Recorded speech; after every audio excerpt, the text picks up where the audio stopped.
चलो भाई, आज हम नेक्स्ट क्लास का आगाज करते हैं एडवांस एक्सेल की। अच्छा, लास्ट क्लास में आप लोगों को याद होगा हमने क्या पढ़ा था? कल की क्लास में क्या पढ़ा था हमने? हाँ, कल हमने सारे डेटाबेस वाले फंक्शंस पढ़े थे और साथ में सब टोटल को भी हमने डिस्कस किया था। प्रैक्टिस कर ली आप लोगों ने उसकी? सारे बच्चों ने कर ली? कोई मसला, कोई इशू तो नहीं उसमें? ठीक हो गया। चलिए आगे, आज हम एक और एडवांस फीचर के बारे में बात करते हैं एडवांस एक्सेल का, और वो है डेटा वैलिडेशन। क्या है डेटा वैलिडेशन? अब डेटा वैलिडेशन का मतलब क्या होता है? एक होता है वैलिडेट करना, एक होता है किसी को वैलिडेट ना करना, एक होता है वैलिड, एक होता है इनवैलिड। वैलिड का मतलब क्या होता है? वैलिड का मतलब ये होता है कि कोई चीज अपनी दुरुस्त पोजीशन पे मौजूद है। ठीक है, अगर आपने एलसीडी को अपने सामने ऐसे रखा हुआ तो ये वैलिड पोजीशन है इसकी। अपोजिट करके रखोगे तो ये इसकी इनवैलिड पोजीशन है। बस यार क्यों यार, अगर आप कोई फार्मूला या एक्सेल पे काम कर रहे होते हो, कंप्यूटर पे काम कर रहे होते हो, तो समटाइम क्या आता है, एक एरर आता है इनवैलिड प्रॉम्प्ट का। आपसे कहता है कि भाई आपने जो कमांड दी है वो इनवैलिड कमांड है, वो दुरुस्त कमांड नहीं है। समझ आ रही है आप? अच्छा, तो वैलिड और इनवैलिड का मतलब समझ में आया? ठीक है, यहीं से निकला है डेटा वैलिडेशन, यानी कि डेटा को दुरुस्त करना, डेटा को ठीक करना। अब ये बड़ा कमाल का ऑप्शन है, इसको हम समझते हैं कैसे हम डेटा वैलिडेशन का फायदा उठा सकते हैं, कैसे डेटा वैलिडेशन को इस्तेमाल करते हैं एडवांस एक्सेल में। अब देखिए शीट तो बेटा डाउनलोड वही है, अभी उसी शीट पे काम करेंगे। हमारी वही शीट है, आपने क्लासरूम में जाके डाउनलोड कर लेनी है। एक्सेल 102 एक्सरसाइजेस नाम की शीट होगी, आपने शीट को ओपन करना है और आपने आना है शीट में। शीट है आपकी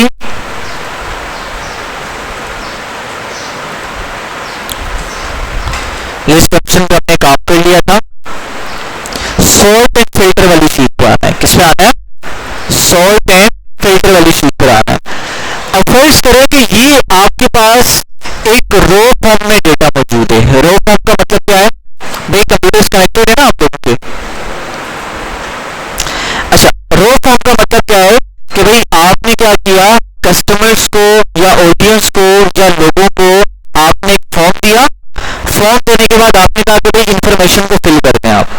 फिल करने के बाद लोगों ने कुछ इस तरह की इंफॉर्मेशन फिल करके आपको दे दी। मैनुअल, आपने मैनुअल फॉर्म दिया या आपने लिख दिया, कोई भी आपने काम किया, तो वो लोगों ने जब फॉर्म फिल किया तो कुछ इस तरह का फर्ज करते डेटा आपके सामने आया।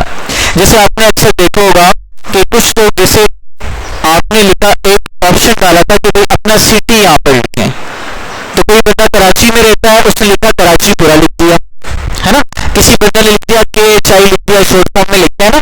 कोई बंदा इस्लामाबाद में लिखता है, रहता है, उसने किसी ने पूरा लिखा इस्लामाबाद, किसी ने ISP लिख दिया। कोई लाहौर में लेता है, उसने पूरा लिखा, किसी ने LHR लिख दिया। समझ आ रही है नहीं यार? तो इस तरह का जो डेटा होगा, कराची का भी फुल फॉर्म में आ रहा है, शॉर्ट फॉर्म में आ रहा है, इस्लामाबाद फुल फॉर्म में आ रहा है, शॉर्ट फॉर्म में आ रहा है। क्या आप उस डेटा से आप कोई अच्छी रिपोर्ट तैयार कर सकते हो? क्या उससे यूजफुल इंसाइट्स निकाल सकते हो? क्या उसको प्रॉपर फिल्ट्रेशन कर सकते हो? प्रॉपर फिल्ट्रेशन नहीं कर सकते ना। समझ आ रही है यार? तो आपका वो जो डेटा होगा वो प्लेटर फॉर्म में मौजूद होगा। समझ आ रही है यार? वो सेम सीक्वेंस में यूनिफॉर्म वे में मौजूद हो नहीं होगा। तो डेटा वैलिडेशन क्या करेगा, आपके डेटा को सीक्वेंस में लेकर आएगा, आपके डेटा की क्लीनिंग करेगा। समझ आ रही है यार? नोट क्लीन डेटा को आपको क्लीन करेगा। कैसे करेगा? देखिए, फर्ज करें आपने मैनुअल फॉर्म दिया लोगों को, किसी ने सिटी की जगह HI लिखा, सारा कुछ लिखा। समझ आ रही है? शॉर्ट फॉर्म लिख रहे हैं, लॉन्ग फॉर्म लिख रहे हैं, ठीक लिखा नहीं लिखा, बहुत सारे उन्होंने चेंज ऑप्शन लिखे। अब आपने क्या करना है, उस फॉर्म को आपने डिजिटल, आपने शीट बनानी है। अब जाहिर सी बात है, आप कंपनी के CEO हो, आप मैनेजर हो, आप खुद तो नहीं बनाओगे ना काम, खुद तो नहीं करोगे, आप किसी एम्प्लॉय से करवाओगे काम। अब लेकिन वो एम्प्लॉय क्या है, इंसान है, इंसान से गलती हो सकती है। तो हम क्या टेक्निक अपना है कि जब बंदा वो सिटी लिख रहा हो तो वो कराची की स्पेलिंग को गलती से गलत ना कर दे।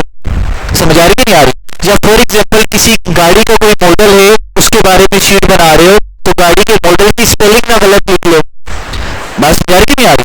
तो इस मसले के हल के लिए हम क्या करते हैं, डेटा डेटा वैलिडेशन का इस्तेमाल करते हैं। ठीक है, समझ आ गई बात? भाई सिनेरियो समझ में आ गया, मकसद समझ में आ गया। अब अप्लाई कैसे करते हैं डेटा वैलिडेशन देखिए। फॉर एग्जांपल देखिए, मैंने क्या करना है, मैंने इस मेक वाले कॉलम में डेटा वैलिडेशन अप्लाई करनी है। फॉर एग्जांपल मैंने किसी बंदे को दिया काम करने के लिए, मैनुअल शीट मेरे पास मौजूद है, मैं कहता हूँ यहाँ पर आपने सारे डेटा को इस स्ट्रक्चर फॉर्म में आपने लिखना है, मेक में सारी कंपनीज के नाम आ जाएंगे। ठीक है, तो यहाँ से मैं क्या करता हूँ, सिलेक्ट करता हूँ इस पूरी रो को, और फॉर एग्जाम्पल 30 रो नंबर 30 तक मैंने डेटा को क्या करना है, वैलिडेट करना है। ठीक डेटा मैंने यहाँ पर लिखना है, तो उसको मैंने सिलेक्ट कर लिया। पहला काम क्या करना है, जहां तक आपका डेटा मौजूद हो या आप डेटा लिखना चाह रहे हो, वहां तक आपने जिस भी कॉलम पे वैलिडेशन अप्लाई कर रहे हो आपने सिलेक्ट कर लिया। ठीक है, उसके बाद क्या करना है, डेटा टाइप में जाना है। कहाँ जाना है, डेटा टाइप में जाना है। भाई इन चीजों को आपने नोट करना है। ठीक है, अभी ना भी करें कोई इशू नहीं, जब ये हो जाए तो लिखें भाई डेटा वैलिडेशन मेन टॉपिक का नाम आ गया। फिर डेटा वैलिडेशन को एक्सेस कैसे करना है, पहले सिलेक्ट करना है, फिर एरो डाल के लिखा कहाँ जाना है, डेटा टाइप में जाना है, फिर एरो डाल के लिखा, फिर कौन से ग्रुप में जाना है, फिर कौन सी कमांड में जाना है। इस तरह से एक स्ट्रक्चर बना के लिखेंगे तो बाद में जब प्रैक्टिस करेंगे तो आपके लिए बहुत ज्यादा आसानी होगी। अच्छा, इसमें देखा भाई, पहला काम समझ आया, सिलेक्ट कर लिया आपने। सेकेंड काम क्या करना है, डेटा टाइप में जाना है, फिर आपने जाना है डेटा टूल्स वाले ग्रुप में। कहा जाना है, डेटा टूल्स वाले ग्रुप में आपने जाना है। सही है। अच्छा, डेटा टूल्स में जाने के बाद डेटा वैलिडेशन वाला ऑप्शन आपको नजर आ रहा होगा, डेटा वैलिडेशन वाला ऑप्शन आपको नजर आ रहा होगा। इस ऑप्शन में आपने जाना है, और जैसे ही आप क्लिक करोगे तो ड्रॉप डाउन मेन्यू पे क्लिक करोगे तो पहले ऑप्शन आएगा डेटा वैलिडेशन, इस पे आपने क्लिक करना है। क्लिक करने के बाद आपके पास एक बॉक्स ओपन होगा, उसमें 3 मैसेजेस आ रहे हैं, एक setting, input message, error other. आपने सेटिंग में जाना है, बाकी दो का भी इग्नोर करें फिलहाल। सेटिंग में जाना है, यहाँ पे अलाउ लिखा हुआ है, अलाउ पे आपने जाके सिलेक्ट करना है लिस्ट को। सही, लिस्ट को आपने सिलेक्ट कर लिया।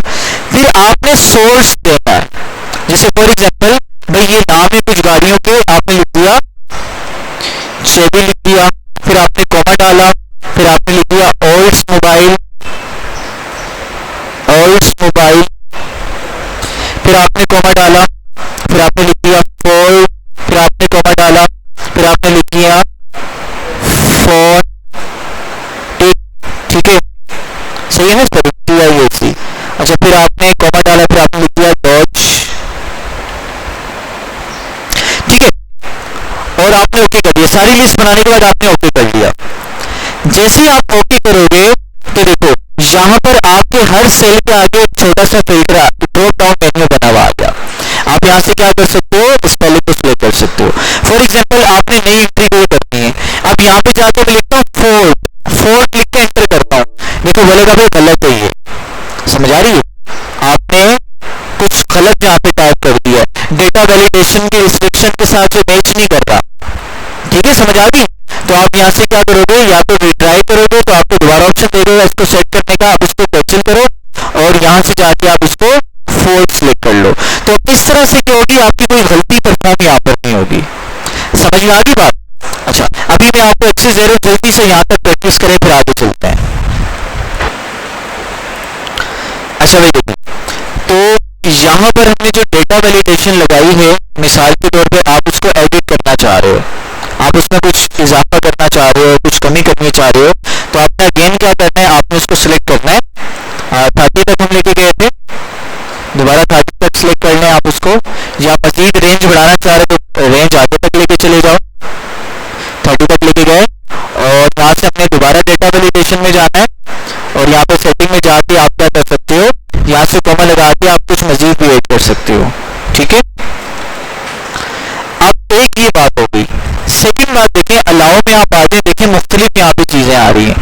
आप टाइम को भी वैलिडेशन लगा सकते हो, टाइम की वैलिडेशन भी लगा सकते हो, आप टेक्स्ट की लेंथ भी आप यहाँ पे डिफाइन कर सकते हो, आप डेट भी कर सकते हो, टाइम भी कर सकते हो, होल नंबर भी कर सकते हो।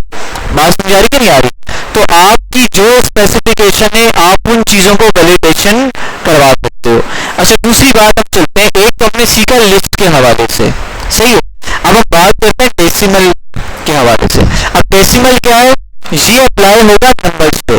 ठीक है, अब एक काम करते हैं, हम इसको हटा देते हैं और नंबर पे जाके इसको लगाते हैं। तो ये रेट वाले कॉलम में गया, मैंने यहाँ तक 30 तक ये नंबर ले लिए और दोबारा डेटा वैलिडेशन पे गया। अब बात करते हैं डेसिमल की। ठीक है, अब देखिए डेसिमल का मतलब ये है कि नंबर, ठीक है, नंबर जो डेटा नंबर की फॉर्म में हमारे पास डेटा मौजूद है, यहाँ पे हमने डेटा पे जाना है, यहाँ पे देखिए बिटवीन आ रहा है, नॉट बिटवीन आ रहा है, इक्वल टू आ रहा है, कोई भी कंडीशन आप लगाना चाहो लगा सकते हो। जैसे बिटवीन की कंडीशन मैंने सिलेक्ट की तो मुझे दो ऑप्शन दे रहा है कि मिनिमम वैल्यू क्या होगी, मैक्सिमम वैल्यू क्या होगी, यानी कि इन दो वैल्यूज के दरमियान मेरी वैल्यू आएगी तो एक्सेप्ट करेगा, अगर इससे ज्यादा होगी तो एक्सेप्ट नहीं करेगा। फॉर एग्जाम्पल मैं कहता हूँ कि भाई मेरी मिनिमम जो वैल्यू होगी ना वो होगी 10 और जो मेरी मैक्सिमम वैल्यू होगी वो होगी 50। 10 और 50 के दरमियान के नंबर को आपने वैलिडेट करना है, आपने एक्सेप्ट करना है। 10 से कम होगा तो एक्सेप्ट नहीं करना और 50 से ज्यादा होगा तो भी आपने एक्सेप्ट नहीं करना। आपने कंडीशन लगा दी कि भाई इससे ज्यादा अगर गलती से कोई पुट कर दे तो आपने उसको एक्सेप्ट नहीं करना और ओके कर देते हैं। अब देखिए यहाँ पर मैं जाता हूँ और यहाँ पर मैं लिखता हूँ जैसे 60 लिखता हूँ तो देखो इसको एक्सेप्ट नहीं कर रहा। समझ आ रही कि नहीं आप? अच्छा एक और बात नोट करें भाई, देखिए जो एरर मुझे सामने डिस्प्ले करवा रहा है, क्या ये एरर ज्यादा इफेक्टिव है? ये इस एरर को देखते मुझे ये तो पता लग रहा है कि भाई मेरा डेटा वैलिडेशन की जो रिस्ट्रिक्शन है वो इसको रोक रही है, उसके साथ ये डेटा मैच नहीं हो पा रहा।